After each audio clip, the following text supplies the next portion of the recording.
Christmas used to be magical in my house. Every December, we'd hang stockings by the fireplace, leave cookies out for Santa, and I'd fall asleep imagining reindeer on the roof. Mom said we were doing something extra special. She'd found a local Santa who did private home visits on Christmas Eve. When Santa Nicholas arrived that evening, something about him immediately felt off. He was tall and thin, not jolly looking at all. His red suit hung loose on his frame, the fur trim yellowed and dirty. What bothered me most were his eyes, pale blue, almost colorless, blinking constantly.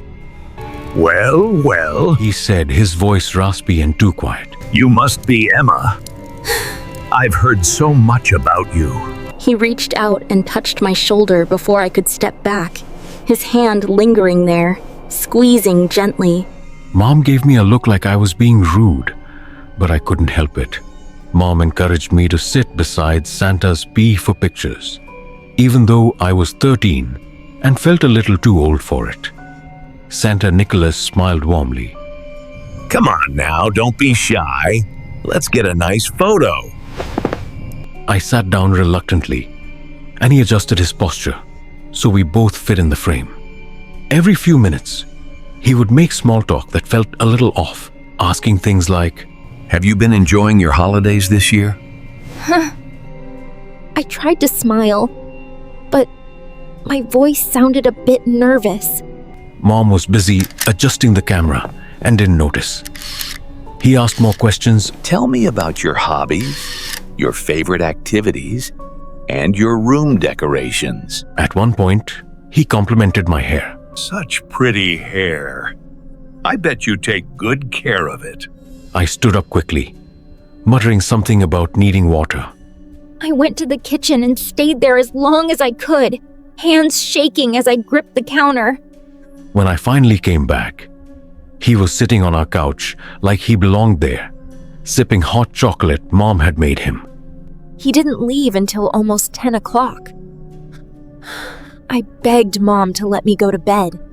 She finally agreed, and I went upstairs, shutting my door and locking it. I put my headphones in and tried to distract myself with music, but I kept thinking about his eyes and the way he'd touched my hair.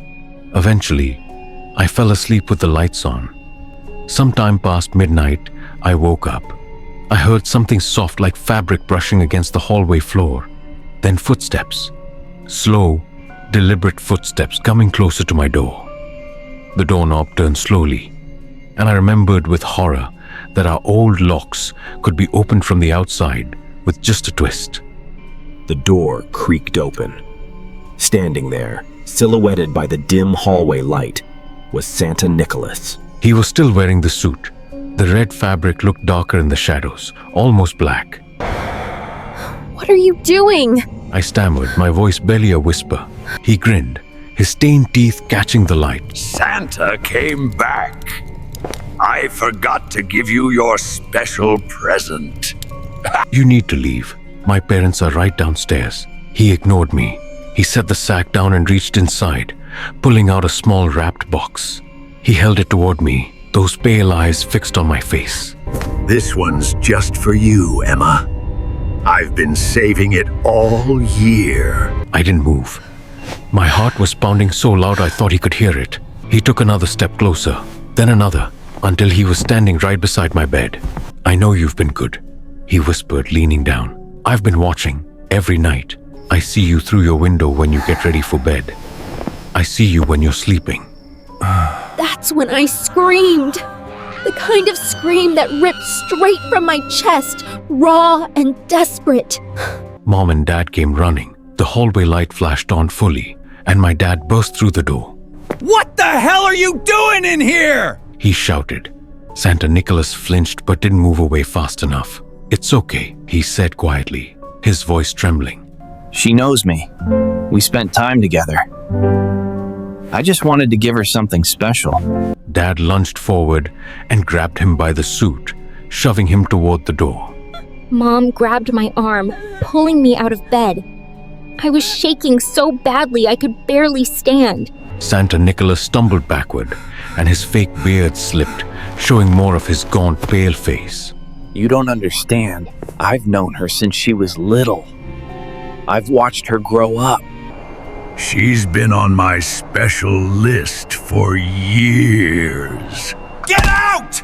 Dad shouted again, practically dragging him down the stairs. Mom held me close as we followed, and I watched as Dad shoved him out the front door into the cold December night. Santa Nicholas stood there in the snow for a moment, still smiling faintly, his eyes locked on mine. Merry Christmas, Emma. I'll see you again next year. I always come back for my favorites. Then he turned and walked away, disappearing into the darkness. Dad slammed the door and immediately called 911. When the police arrived, Santa Nicholas was gone. They searched the neighborhood but found no sign of him. His car, an old van parked down the street, was still there with the engine cold, but the driver's seat was empty. One of the officers stayed to take our statements. I sat on the couch wrapped in a blanket, still shaking. Mom cried in the kitchen, asking over and over, How this could have happened? How could this have happened? Dad explained that Mom had found Nicholas through a local Facebook group for holiday services. He'd had good reviews. Nobody questioned it. But when the police looked him up, they couldn't find any business registration under that name. No Santa service in our county had anyone named Nicholas. They ran his license plate from the van, and it came back to a stolen vehicle from 2 towns over. No ID, no real name, nothing. The box he'd tried to give me was still on my nightstand. The officer bagged it as evidence. Inside was a photograph. It showed me sleeping in my bed, taken from outside my window. The back was labeled in scratchy handwriting. Emma, Christmas 2024, my special girl. We had no idea when it was taken. My window faced the backyard, and there were no cameras. For weeks afterward, I kept seeing flashes of that night. His face in my doorway, the red suit in the darkness. The way he said my name, like he owned it. I heard his voice whispering, I've been watching, over and over. I saw his pale, colorless eyes. I refused to sleep in my room. I moved into the guest room downstairs and even then kept the curtains closed and the lights on. I slept with my door locked and a chair wedged under the handle until March. We took down all our Christmas decorations the day after it happened. I couldn't look at Santa decorations in stores without my chest tightening. The police never found him. The stolen van was discovered abandoned a week later, wiped clean. No fingerprints, no DNA, nothing to trace him. He knew too much. He knew my name before my mom ever told him. He knew where my bedroom was. He knew what I wore to sleep. He'd been watching me for longer than just that night. Maybe for months, maybe even years. Every December, I still check my windows before bed. I still feel like someone's watching. And I haven't trusted Santa Claus since.